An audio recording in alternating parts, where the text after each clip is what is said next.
오늘 우리가 함께 읽은 그 본문 말씀은 예수님께서 수전절에 예루살렘 그 솔로몬 행각에서 그 사람들에게 복음을 전하는 그러한 부분입니다. 그래서 우리가 오늘 말씀을 통해서 그 시대와 장소는 다르지만 그 시대와 장소를 초월해서 우리 진리의 말씀을 주시는 그 말씀이 오늘 우리에게도 똑같이 유효하고 능력의 말씀이 되기를 우리가 믿음으로 아멘하고 받아들이고 그러한 그 우리를 믿음을 결단하는 시간 되시기를 주님의 이름으로 축원합니다. 첫 번째는 이 나를 깨끗하게 하고 고치는 우리가 그 수전절의 믿음이 있어야 됩니다. 우리 22절에서 23절 말씀 함께 봉독합니다. 시작. 예루살렘의 수전절이 이르니 때는 겨울이라 예수께서 성전한 솔로몬 행각에 거하시니. 아멘. 우리가 구약 성경의 이제 제일 마지막 책이 이제 말라기입니다. 그래서 이제 그 말라기 선지자가 구약의 가장 마지막 선지자라고 이렇게 얘기를 하고요.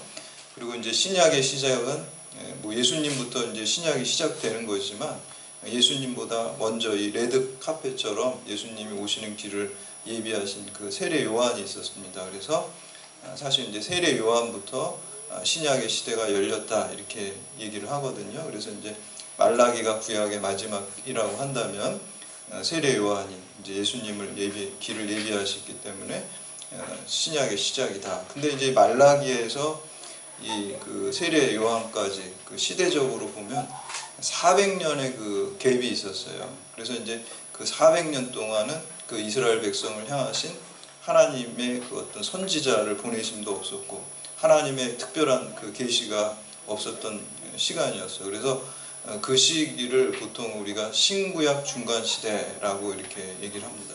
또 다른 표현으로 하면 암흑 시대라고 할 수가 있어요. 왜 암흑 시대냐면 하나님의 말씀이 진리의 빛이고 생명의 빛이기 때문에 그 기간에 이스라엘 백성들에게 하나님의 백성에게 하나님의 말씀이 없었다는 것은 빛이 없었다는 것이고 어둠의 시간이었다라는 그러한 의미입니다. 근데 이 중간 시대에 그 이스라엘 백성이 그 이방 민족으로부터 많은 침략을 받았어요. 그 중에 이제 주전 기원전 170년경에 수리아의 왕, 이 그리스가 쪼개지면서 이렇게 네 신하들이 네 개 막 이렇게 왕으로 이렇게 되고 이렇게 되거든요. 그때 이제 그 중에 한 사람이 이제 예루살렘을 침공한 그 왕이 그 수리아의 왕인 안티오코스 에피파네스라는 악명 굉장히 높은 왕입니다. 굉장히 잔인한 왕이고 침략하는 그 나라들마다 굉장히 그 피지배 그 민족들을 굉장히 그 잔인하게 살해하고 그 종교를 특히 그 나라가 갖고 있는 문화와 종교를 말살했어요. 우리 일제 강점기 때도 맨 마지막에 극렬하게 한 것이 신사참배를 강요하고 언어를 쓰지 못하게 하죠. 아주 문화 말살 정책을 하는 거잖아요. 근데 이 문화의 가장 중요한 게 이 종교입니다. 그래서 폴틸리라는 그 신학자는 문화의 실체는 종교다 이렇게 했으니까 문화의 가장 그 실체 근본의 종교가 있고 그 종교를 이렇게 드러낸 그 형식이 문화다 이렇게 얘기를 하고 있습니다. 그러니까 이 문화 말살을 하고 그 민족성을 없애고 하는 것 중에 제일 효과적이고 그 실체가 종교라고 생각을 한 거죠. 그래서 이제 지배하는 곳마다 그 종교를 다 없애버리고 흩어버리고 그렇게 했습니다. 그래서 이 안티오코스 에피파네스는 그 예루살렘을 침공해가지고 무려 이제 8만 명을 다 학살을 했어요. 지금도 8만 명을 학살했다 그러면 뭐 어마어마한 숫자잖아요. 지금 러시아가 그 우크라이나에 그 침공을 해가지고 민간인 여성 아이들까지 그렇게 무차별적으로 그렇게 학살하는 그런 모습이 있는데 이때 당시에 이제 8만 명이라 그러면 인구 비율로 하면은 훨씬 더 큰 숫자예요. 지금하고 그때 2000년 전하고는 인구 숫자가 비교가 안 되잖아요. 그래서 이제 그만큼 잔인하게 침공을 해서 죽이고 뿐만 아니라 재산을 약탈했고 또 종교를 말살하기 위해서 이렇게 유대인들 보니까 굉장히 종교적인 민족이거든요. 그래서 이 민족을 억압하고 지배하고 통치하려면은 이 종교를 없애야 되겠다. 종교를 못 믿게 해야 되겠다. 그래가지고 예루살렘 성전에 가가지고 거기에 그 뭐라 그럴까요? 그 제우스 신을 거기다가 세워놓고 그리고 이제 돼지고기 그런 거 안 먹고 그러니까 돼지 거기다가 막 피를 뿌려놓고 이렇게 그러니까 지금으로 하면은 이 교회를 말살하기 위해서 뭐 이 십자가를 치우고 불상을 갖다 놓고 뭐 돼지 머리를 여기다 보사 지내는 식으로 해놓고 그런 식으로 이제 막 파괴시켜버린 거죠. 더군다나 이제 그 유대인들이 당시에 유대교에서는 할례 받는 것을 우리가 선택받은 민족이라는 그런 어떤 징표였잖아요. 근데 할례를 받지 못하게 했어요. 그래서 할례 받은 게 이제 발각이 되면은 그 부모를 다 죽일 뿐만 아니라 그 어린아이까지 할례 받은 어린아이까지 목매달아서 죽이고 그런 아주 잔인한 일들을 했다는 것이죠. 그래서 여기에 이제 그 항거하는 그 이스라엘 백성들이 생겨날 수밖에 없었죠. 우리도 일제시대에 막 독립운동을 하고 하는 것처럼 이때도 마찬가지로 그 청년들이 이스라엘 청년들 그때 이제 유대 마카비라는 사람이 있었어요. 그 이스라엘 유대 마카비라는 사람이 그런 독립운동 하듯이 이제 사람들을 모아가지고 이 안티오코스 에피펜의 그런 만행에 우리가 저항하면서 전쟁을 일으킨 거죠. 독립 전쟁을 해가지고 근데 이제 승리를 했어요. 이겼어요. 그래서 이제 성공적인 그래서 이제 그거를 우리가 마카비 혁명이다 보통 이렇게 얘기를 합니다. 그래서 이제 그 제우스상 뭐 돼지 뭐 그런 가지고 막 피로 더러워진 성전을 먼저 깨끗하게 해야 될 필요성이 있어서 성전을 정화하고 깨끗하게 하는 일을 첫 번째로 했어요. 전쟁에서 승리한다. 그게 이제 수전절의 기원입니다. 오늘 말씀에 이제 예수님께서 이제 수전절에 말씀을 가르쳤다라고 그러는데 그 마카비 혁명에서 마카비가 승리한 다음에 성전을 깨끗하게 더럽혀진 성전을 깨끗하게 하는 그러한 그 수라는 게 이제 한자로 이제 닦을 숫자거든요. 닦을 수도 이제 큰 집 전 해가지고 하나님의 전을 깨끗하게 닦는다, 정화한다 그러한 의미가 있습니다. 그래서 히브리어는 이 수전절의 절기를 히브리 말로 하누키라 그래요. 하누키라는 건 사실 빛의 절기라 그래요. 아까 그 어둠이었었잖아요. 하나님의 말씀이 없다라는 거. 하나님의 예배가 이루어지지 않는 건 어둠이라고 봤기 때문에 다시 이제 예배를 회복하고 성전을 회복하고 깨끗하게 하는 것을 하누키 빛의 절기다. 빛이 이제 생명의 빛, 진리의 빛이 다시 들어온 절기다라고 했습니다. 바로 이러한 절기를 또 하면서 이제 뭐 예식으로다가 창문에다가 등불을 켜기도 하고 그렇게 해서 하누키 절기를 이 사람들이 지켰는데요. 바로 이 절기에 예수님께서 이제 말씀을 줘요. 그러니까 참빛으로 오신 예수님, 생명의 빛으로 오신 예수님, 진리의 빛으로 오신 예수님께서 이 수전절에 맞춰서 성전을 정화. 우리도 다 성전이잖아요. 예수 그리스도의 성전이고 깨끗하게 하고 정화하고 새롭게 하는 그런 말씀으로 새롭게 하신 것을 볼 수가 있습니다. 근데 어디서 이제 그 수전절에 가르쳤냐면요. 그 솔로몬 행각이라는 행각이라는 거는 그 우리가 이제 그리스도 신전 같은데 이렇게 보면은 지붕하고 기둥만 있고 벽은 없는 그렇게 돼가지고 복도처럼 이렇게 돼 있는 것을 보통 이제 행각이라고 그런 건축 양식이 이때 당시에는 많이 있었어요. 그래서 이런 행각을 그리스어로 이제 스토아라 그러거든요. 스토아 그리스어로 행각이라는 뜻인데 그 제논이라는 철학자가 그 스토아 그러니까 이 행각에서 많이 제자들에게 이렇게 가르쳤어요. 그래서 이제 그 사람들을 갖다가 우리가 스토아 학파다 이렇게 행각 학파라 행각에서 이렇게 권위를 가르쳤기 때문에 이렇게 얘기를 합니다. 근데 이 바로 지혜의 왕인 솔로몬의 행각에서 예수님께서 가르치셨습니다. 그래서 예수님께서 이 수전절에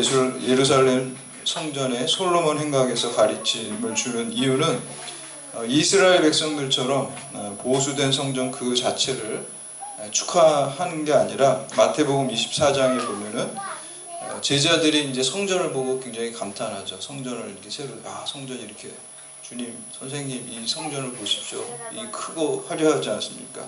그때 이제 예수님께서 뭐라 그래요? 이 성전의 돌 하나에 돌 위에 남지 않고 다 무너뜨리라. 주님의 관심은 건물이 아니라 진리의 말씀이고 진리의 생명이었습니다.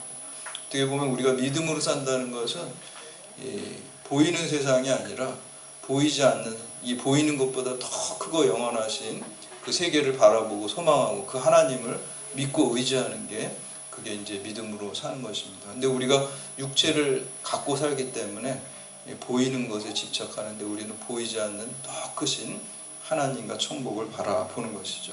우리가 보통 교회라고 한다 그러면 사람들이 이제 건물을 보통 이렇게 생각을 떠올리게 합니다. 이미지가. 그래서 이제 유럽에 가면 멋있는 그 교회들을 떠올리게 되는데, 사실 성경적으로 볼 때, 원칙적으로 볼 때 그거는 하나의 건물이고 예배당이지 아직 교회는 아니에요. 그 성경적인 신학적으로 볼 때요.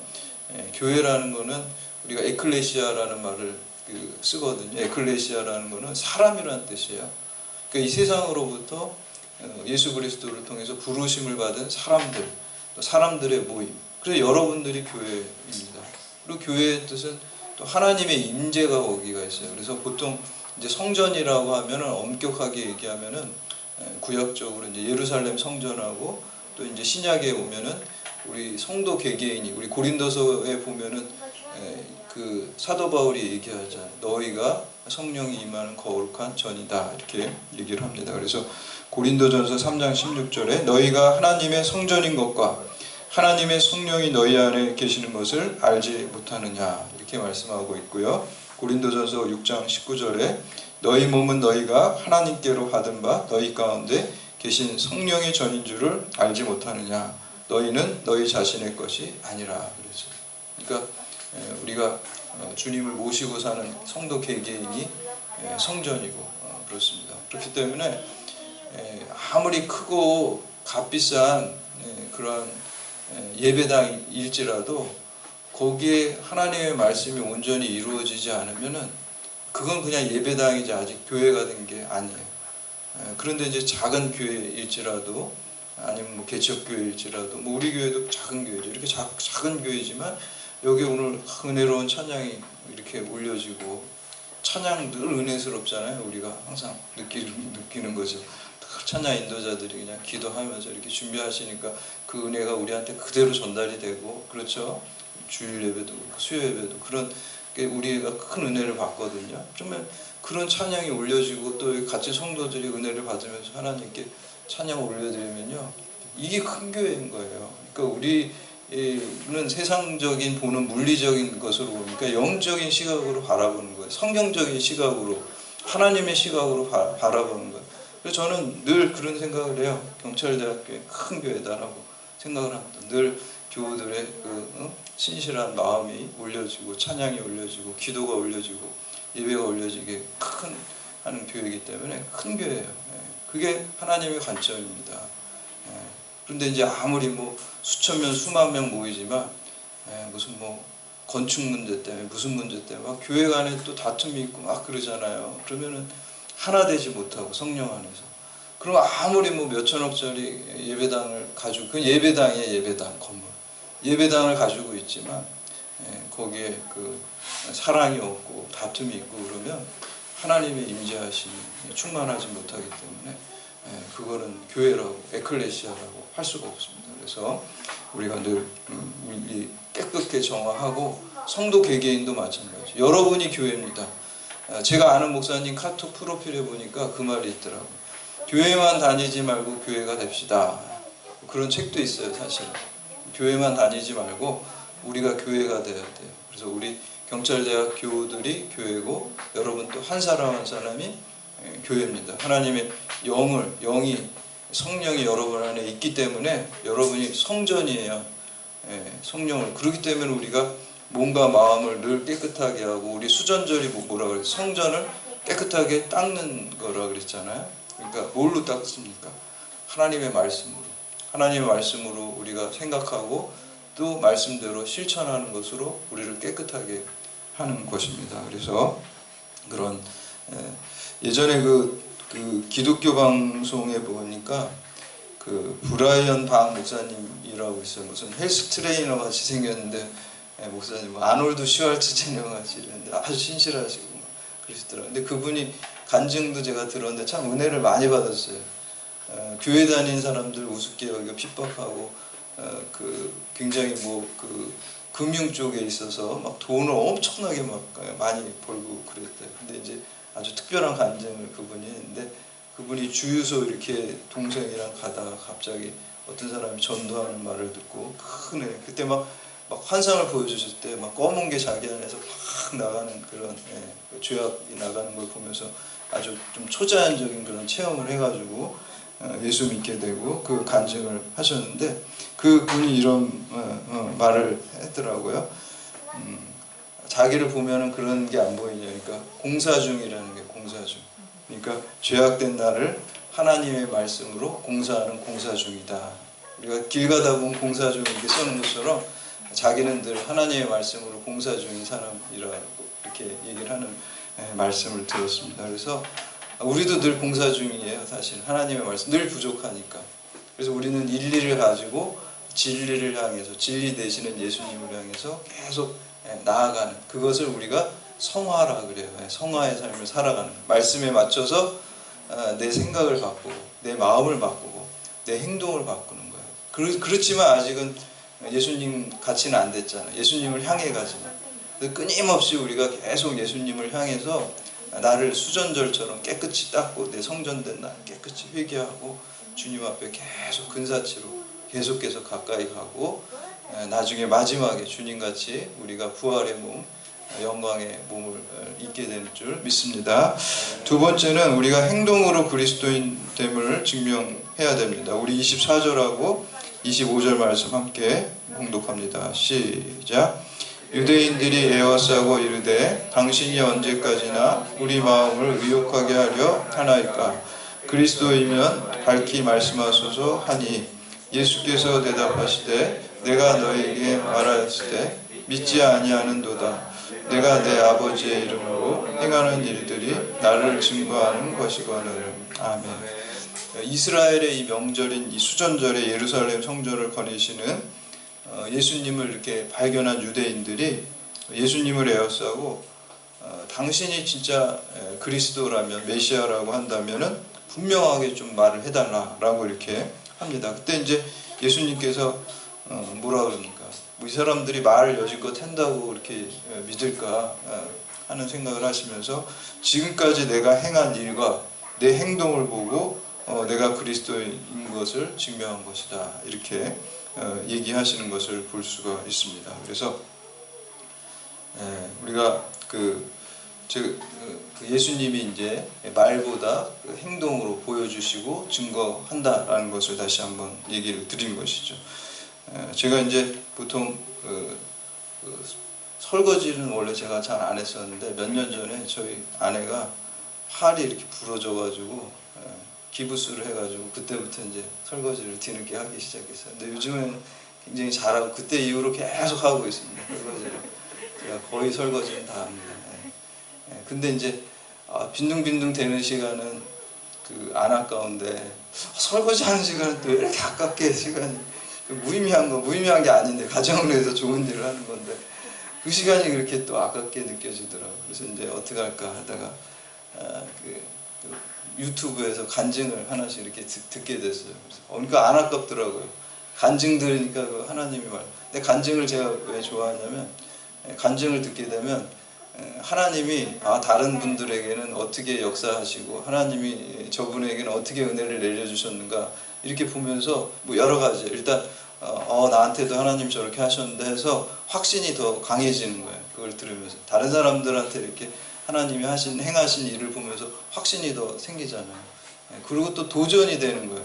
야, 저분은 저렇게 했는데 나는 이게 목사인데 이렇게 해서 되겠는가 이렇게 또 반성하는 또 기회도 되고 그러니까 이제 그 간증을 이렇게 한 편씩 이렇게 들으니까 설거지하는 게 굉장히 의미 있는 시간이 되고 안 아깝더라고요. 시간이 하나도 안 아깝고 그래서 설거지를 이렇게 듣는데 그 가운데 저한테 가장 또 마음에 남는 것은 그분들이 그러한 그 하나님을 인격적으로 만남을 통해서 삶이 바뀌었다는 거예요.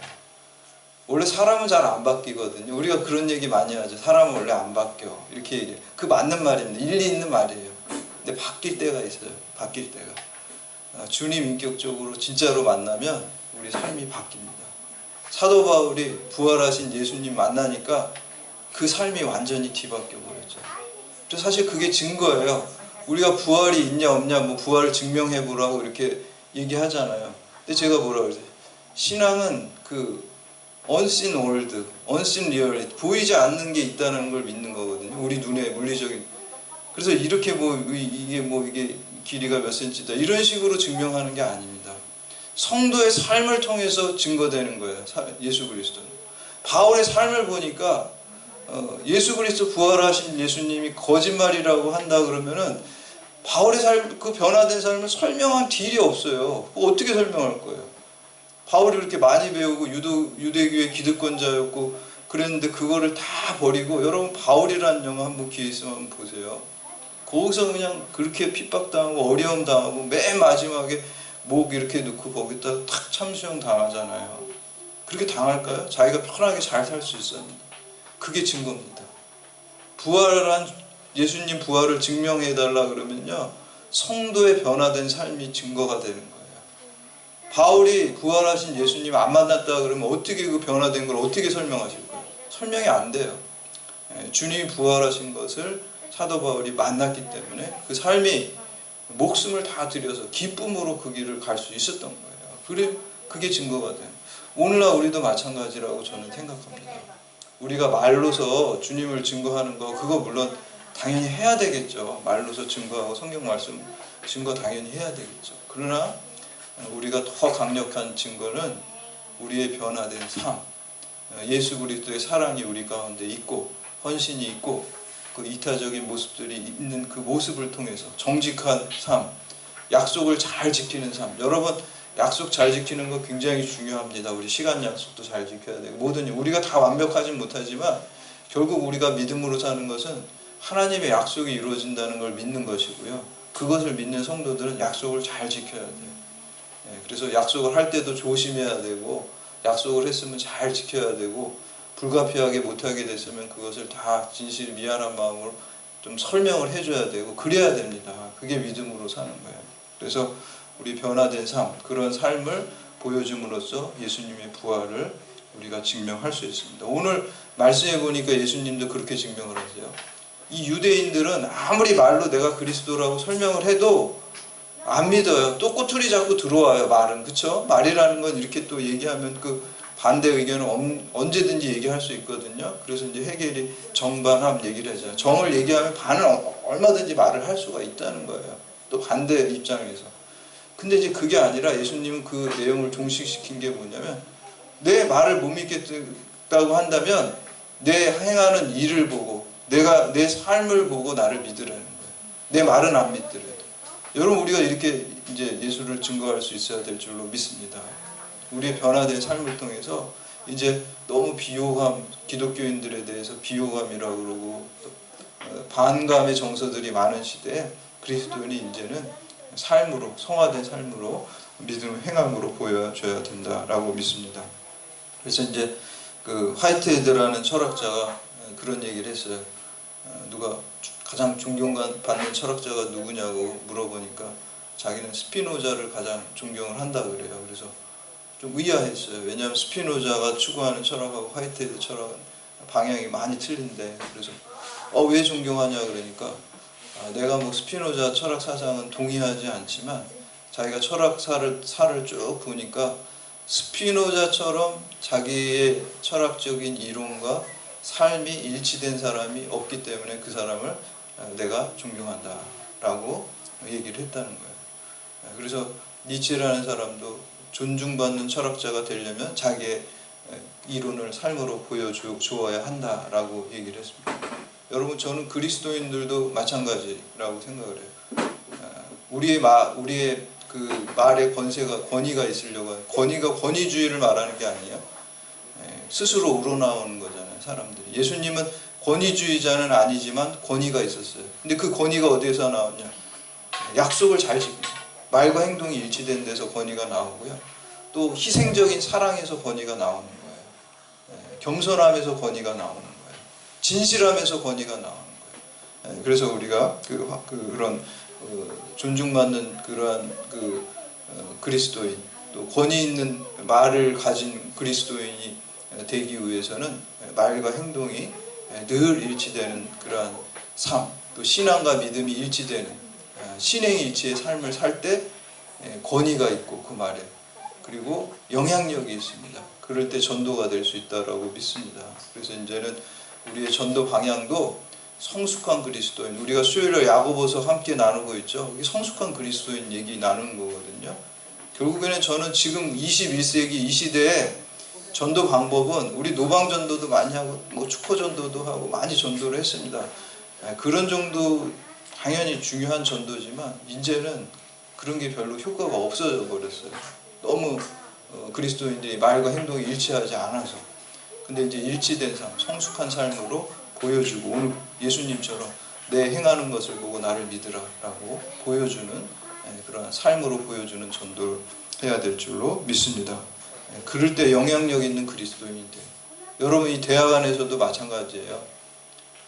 그냥 우리가 먼저 양보하고 희생하고 뭐 굳은 일 있을 때도 자원해가지고 기쁜 마음으로 내가 그걸 하겠다라고 하고, 그럴 때 저 사람 좀 뭔가 틀린데, 야, 이제 예수 믿는 사람은 좀 다르구나, 이렇게 돼야 돼요. 그러면 그 사람들이, 야, 나도 좀 예수 믿어보고 싶다, 어떻게 하면 저렇게 달라지나, 저렇게 바르게 살 수 있나, 이런 생각들이 들어야 된다라고 생각합니다. 그게 영향력이잖아요. 그렇죠? 그게 영향력이고 사람들이 따라오게, 그게 또 리더십이에요.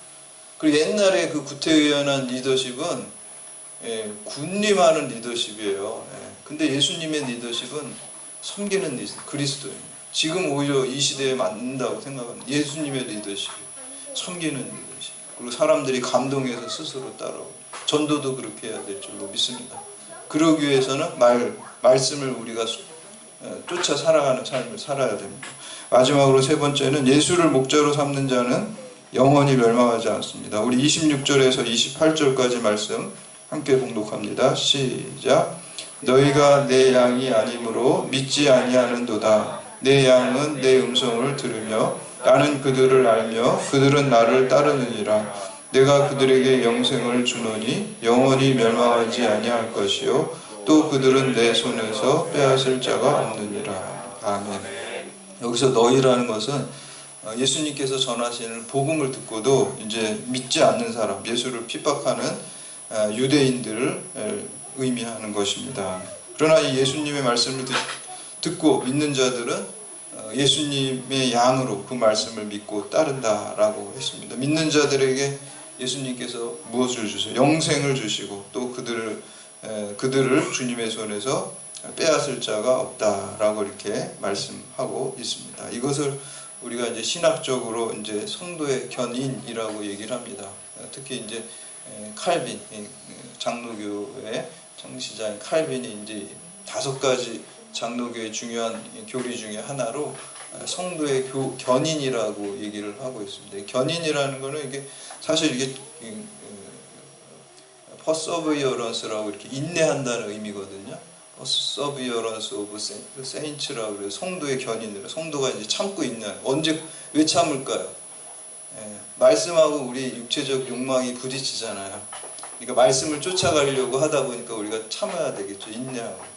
그래서 이제 소망을 이루는 거죠. 우리가 천국에 갈 때까지 성도의 견인, 성도가 인내하고 참을 때 우리가 천국으로 결국에는 인도된다. 그러한 그 교리입니다. 그래서 이제 주님께서 이제 여러분들을 어떻게든지 천국으로 반드시 데려간다는 거예요. 그게 이제 성도의 견인의 그 교리인데, 근데 물론 이제 한자는 틀리지만 저는 견인차를 생각을 했어요. 견인차. 우리가 예수님 한자는 다릅니다. 여기는 인내하는 견인차, 그런 견인인데, 이렇게 견인차는 끌고 가는 거잖아요. 그러니까 여러분들 예수님을 고백할 때 그 예수님한테 견인돼 가는 거예요. 어디로 견인돼 가는가요? 천국으로 견인되는 거예요. 근데 이제 천국으로 견인될 때, 견인되는 차가 그냥 어떻게 하면 돼요? 시동 다 끄고 맡기면 되는데, 자꾸 거기서 시동 켜고 다른 데로 가려고 핸들 조작하고 이렇게 되면 힘들어지는 거예요. 그렇게 하면 안 되고요. 여러분, 우리가 천국으로 주님이 우리를 견인해 가시는데, 여러분의 시동을 끄고 그냥 주님께 다 모든 걸 맡기고 기쁨으로 편안하게 가시면 돼요. 그러면 이제 쫙 가는데, 자꾸 내 욕심과 욕망과 또 내 생각대로 뭔가를 하려고 하는 게 계속 우리 안에서 나오게 됩니다. 자꾸 시동 피고 다른 방향으로 예수님이 가려고 하는. 그래서 여러분 기도하실 때도 우리가 소원하는 바를 가지고 당연히 기도를 하겠죠. 소원을 통해서 행할. 근데 그 소원이 우리가 기도하면 성령께서 주님이 주신 소원으로 내 소원이 바뀌게 되고요. 그리고 내 생각대로 하려고 하지 말고 여러분의 어떤 마음으로 스탠바이가 되어 있어야 되냐면요. 주님의 뜻이라면 제가 거기를 다 따르겠습니다. 그 마음으로 기도를 하고 그 마음으로 우리가 삶의 태도를 가져야 돼요. 그러니까 나는 어리석어서 주님의 뜻을 잘 분별하지 못하기 때문에 주님의 뜻만 저에게 알려주시면 우리가 기도를 통해서 묻고 알려주시면 저는 그 길을 택하겠습니다. 왜냐하면 내가 생각하는 길은 어리석은 길이니까 멸망의 길이니까 그러니까 주님이 진리 자체이신 주님이 하시는 게 더 좋은 거라는 그 믿음과 그 준비 태세 그냥 딱 준비가 돼 있어야 돼요. 주님 말씀하시면 가라 그러면 가고 쓰라 그러면 쓰고 하겠습니다. 이 마음 태도로 기도하시고 삶을 살아갈 때 여러분 통해서 주님이 일하시고 또 영광 받으실 줄 믿습니다. 그게 가장 복된 삶이에요. 내 생각대로 살면은 보나마나 별로 좋지 않아요. 그거는 주님 생각대로 사는 게 당연히 좋죠. 우리는 한 치 앞도 모르는데요. 그러니까 당연히 주님 뜻대로 따라가요. 주님 견인하시는 대로 저는 가겠습니다. 라고 이렇게 믿음으로 고백하고 나아가시기를 바랍니다. 그러므로 나를 수리하고 개조하는 우리가 수전절의 믿음을 갖고 늘 우리가 말씀으로 우리를 깨끗하게 해야 되고 행동과 삶으로 우리가 그리스도인 됨을 세상에 증명을 해야 되고 또 예수님을 나의 목자로 삼아서 주님께 이끌려갈 때 견인되어 갈 때 영생을 얻고 더 풍성하게 얻고 그 복음을 널리 증거하는 여러분들 다 되시기를 주님의 이름으로 축원합니다. 이제 다 같이